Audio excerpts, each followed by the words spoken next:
tujaza bakabiwa neba conversation osobola omanya n'okuyiga ye intention ati wali talina recognition gataba vubuka bamukola tulina mission Artsy kati girabe nga platform egenda okuteeka artistic gwe ku form sibyakubuuza mbuni Mirembe, Edna? you have recently curated a beautiful exhibition on grief and Jabala and elegy, right?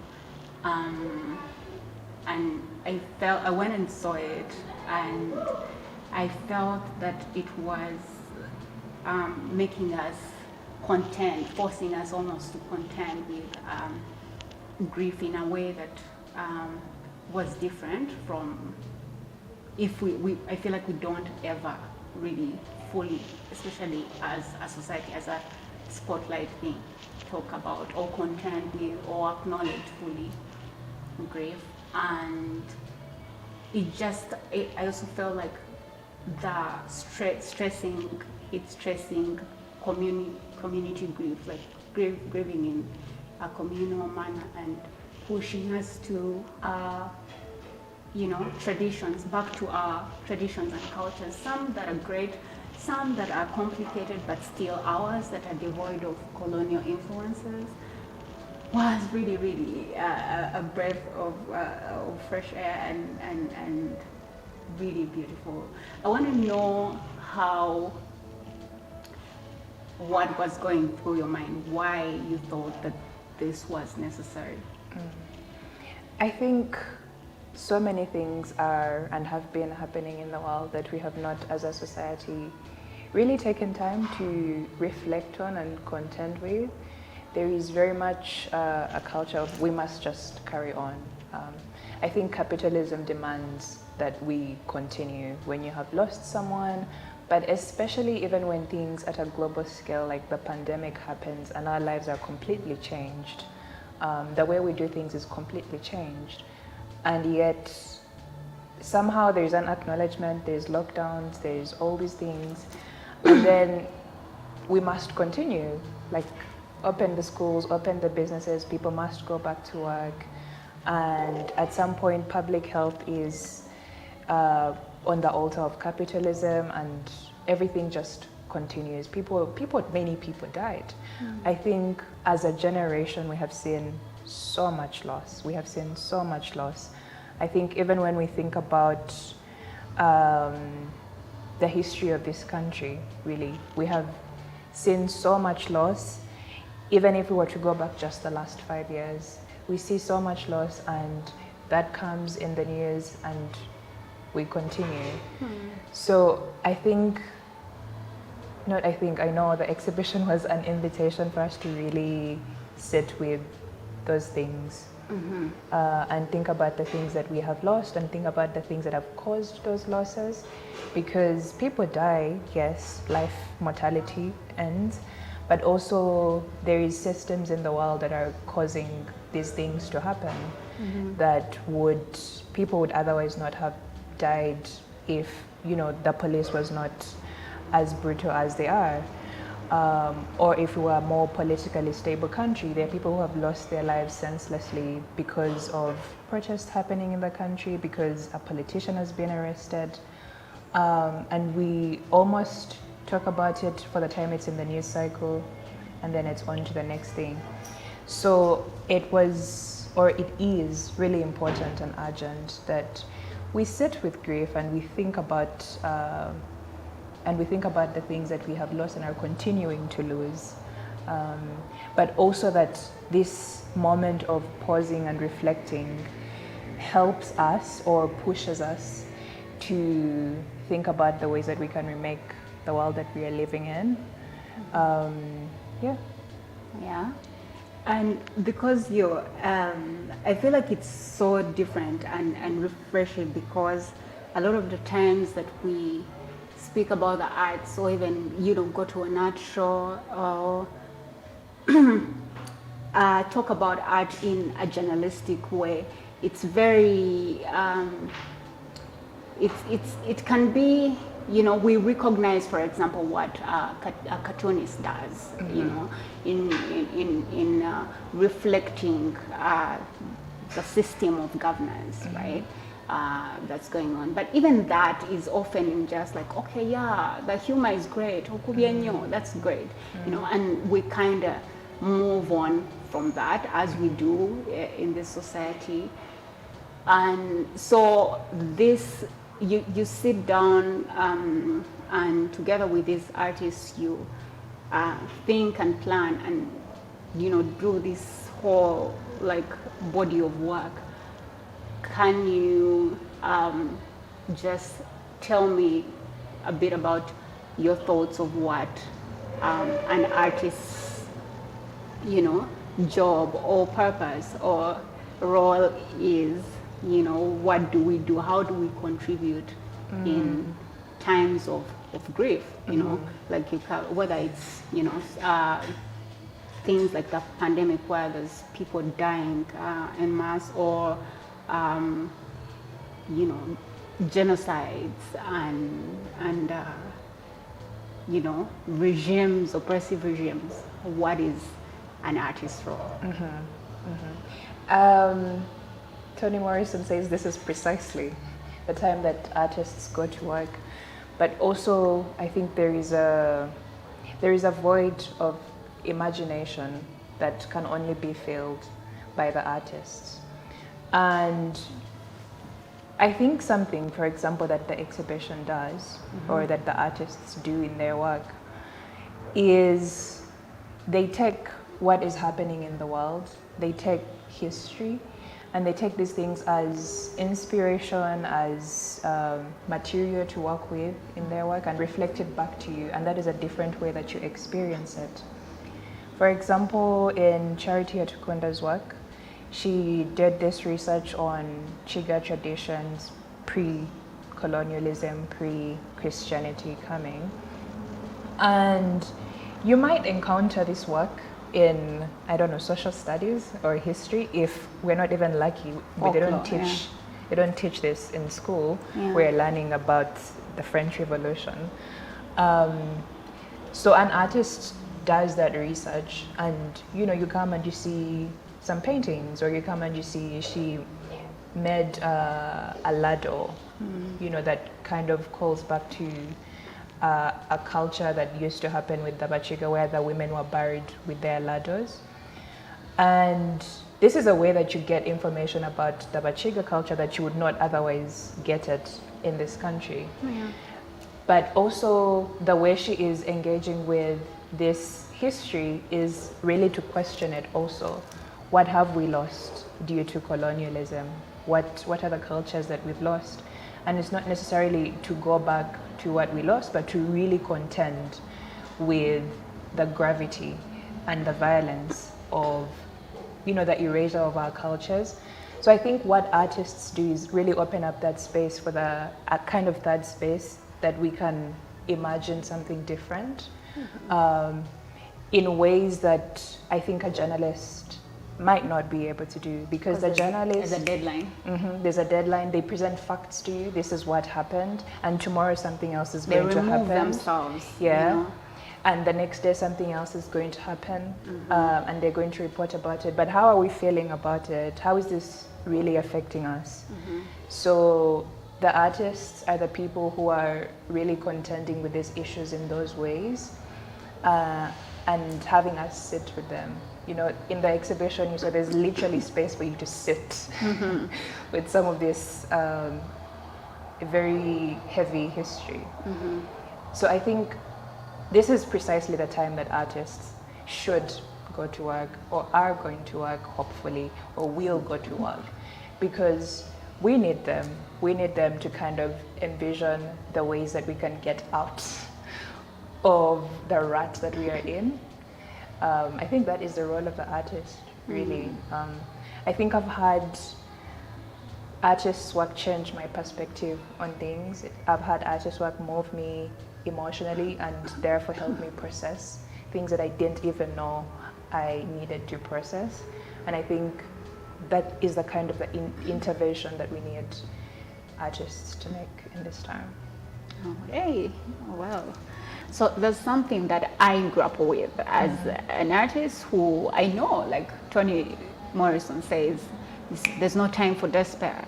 We can't go and bury our heads in the sand and be sad, because again, there's like Sudanese poets, creating and making art and while living with the repercussions and really the reality of war, right? And Palestinian photographers are out there every day, creating art. So how dare I feel like then I should turn off the BBC and not listen for 6 months because that's so depressing, or get off Twitter, or not, see it. But at the same time, I think I found that to create, you have to, yes, observe, but you also have to get away from the space, especially where the conversation is being had, right? Excuse me. So get away from the space in terms of, yes, not keeping yourself in despair, because if you're seeing the images of starving children every day and that's all you're doing, and then you're being anxious about it, then the next day you're seeing it, okay, can we retreat and then do some work about it, right? But also in the sense that when you feel that, albeit secondhand grief, it sometimes takes a toll. There's such a thing as secondhand trauma, as I've learned, especially writing stories, because then you sit down with someone and then you go and transcribe and you hear it again and then you write. So that happens, even if we are clearly not the victims, if you're not facing it directly. I'm wondering how we can find a balance there. Yeah. How did you do it? How were you able to get yourself in a space where, you can kind of focus on the work and do it to its completion, while being aware of what's happening, because to do the work is then to be aware, while not also being in a space of despair constantly, that it may be perhaps even distract you from the work. I'm so lucky, and perhaps this is, I guess, one of the privileges of doing the work that I do, is because unlike people who have to go and work with, I guess, numbers, for example, you sit behind a desk every day. I sit with, the work that I do means that I sit with the ideas that artists are working with. That is what I spend my days doing. And I think that means that I cannot turn it off in some sense, but it also is helpful, because what leads me personally to despair is knowing that we are seeing these images and we are just continuing to go about our lives. Nothing is being done. I think that leads me to despair more than anything else. But because I spend my days working with artists who are paying attention to what is happening and who are using what is happening in the world to create work, I am also writing. So this is the community that I am a part of. That means people are attentive to what is happening and it is moving them to action in some way. And I think the despair that we feel most times is because we feel helpless. And we feel helpless because we are thinking about these things alone and not in community with other people. Because if we are processing what is happening with other people, then we can think about ways to act together, So I think that despair really comes from feeling like you can take this on your own. We can't. We absolutely cannot take it on our own. And I think it's very, very helpful to be surrounded by people people who are attentive and people who are using their positions in life. I mean, I'm privileged that I work with artists and writers and all of these people who in some ways their work is to pay attention to these things. But I think even when you are not in that position, there's ways to be attentive and use whatever position you are occupying to still pay attention and still act in some ways, you know? So I hate to, put, for example, feel like I'm being an op to creative artists in this country. And I am a creative artist, so I would be being an op to myself. But I think that it's really important to talk about what I and many other people that I've had conversations with have observed, that the arts have become, and it's not entirely the artist's fault. We live within these systems that we talk about. Capitalism, it's forcing us to, be on 24/7, and produce for, whether it's a corporate culture or anything, and that requires us to kind of dehumanize ourselves in a way, so things like not even dealing, because you have to get back to work, and life goes on, we move, but I felt like there is perhaps also we have a part in just the unawareness and sometimes bastardization, honestly, of the arts, that we then sometimes, where it's necessary and understandable, a lot of people now regard the arts in the sense of making money, which is great. We have to survive, and it's okay to also make money out of your art. But then other times it's just, I don't know what, it's almost empty. How do we come from, for example, the 60s, when playwrights, writers, poets in this very country, because we have a whole history there, we have the Okot Bibliothèques, we have the Baron Kawadwas, we have so many artists there who are doing the work to reflect the time, so to speak, who are tackling the issues. And then not so many years from there, we kind of have, where even in the spaces, in journalistic spaces, this I think is very frustrating for me, because I feel like at least journalistic spaces should be able to, kind of represent the arts better. But apart from a few people, again, it comes to, it's almost regarded or portrayed as mere entertainment, or a very empty thing. How do we get back to that, the role of an artist, to reflect the times, to do the work that makes all of us reflect and hopefully work towards changing our society for better? I relate so much to that nostalgia, because when I think about Uganda in the 1960s, Kampala was quite poised to become the cultural capital of Africa, because you have the Writers' Conference happening at Makerere in 1962, and at the time Makerere is the only university in the region, and we also have the only art school in the region at the time, the Margaret Charles School of Industry and Fine Art. At that point, it was the only art school in the region. So all the artists from Kenya, from Tanzania, from East Africa are basically coming to Kampala to study from here.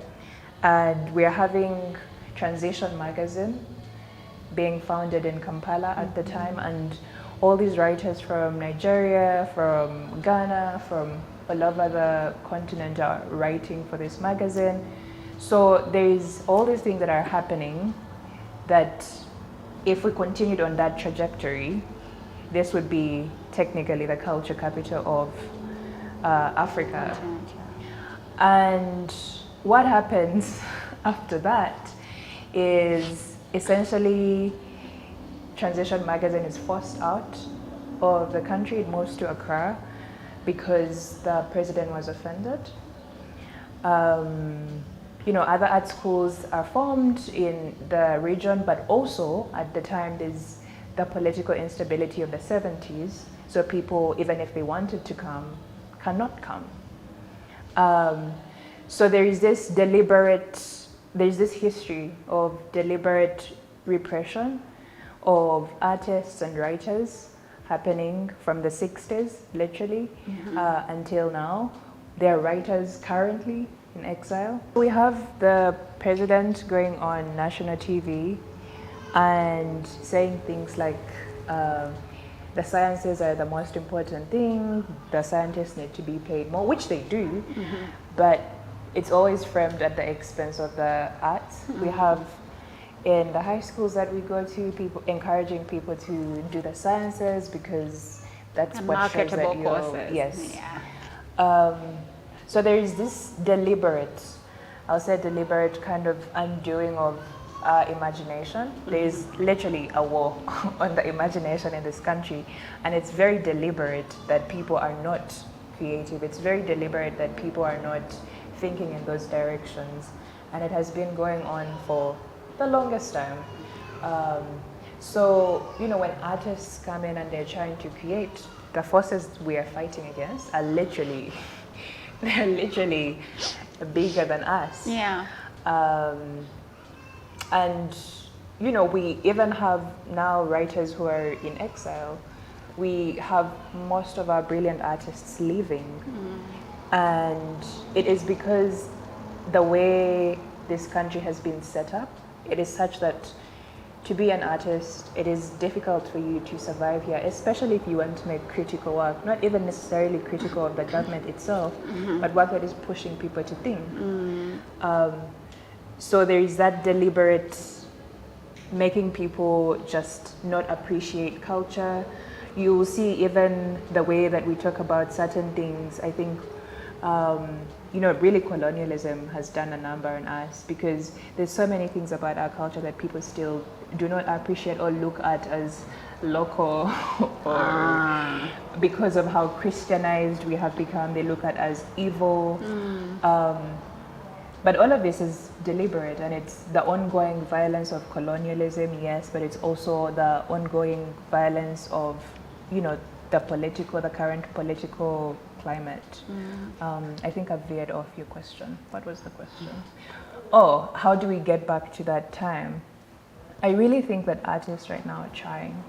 They're trying their best, despite what we are up against. I think that artists are really trying, and I think being artists is also an intervention in that sense. But I also think, yes, it really is. But I also think what we are lacking is, because we are so grateful to just be able to create, we're not creating a critical space to actually discuss now what the artists are making. Where we don't have the critical spaces where we're unpacking the ideas. And thank you, Artsy. We don't have the critical space where the artists are unpacking the ideas that they're putting across. But that's also because the audience is not ready to receive. You know? When people are thinking about art and culture, they're thinking about what, the video, things like that, which are important. That's that's important. But I think as a country, as a society, as a people, we have been deliberately made so uncultured that even when people get prime land in the city, they're thinking about building apartments. No one is thinking about, can we put up a museum? Can we put up a gallery?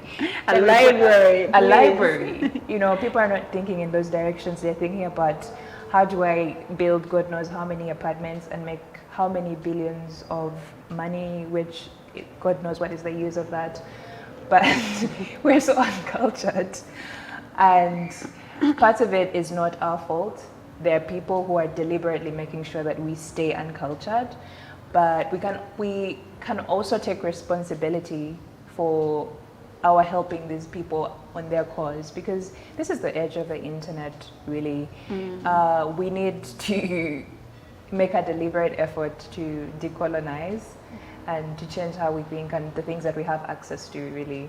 So we can blame them, and they're not blameless, but we should also take a certain responsibility for why we are not aware of certain things, why we're not aware of our own cultures, why we're not informed about what the artists are doing, why we're not engaging critically with what the artists are doing. Well, thank you. Thank you, Mirembe, for coming here and having this conversation with us and giving us your thoughts. And thank you for the work that Artsy is doing. Thank you for the work that you do. We're all trying to make space. I guess if you and me and, a bunch of other people who we know are doing the work and, perhaps not all hope is lost. Not all hope is lost, really. We're doing the things. Yeah.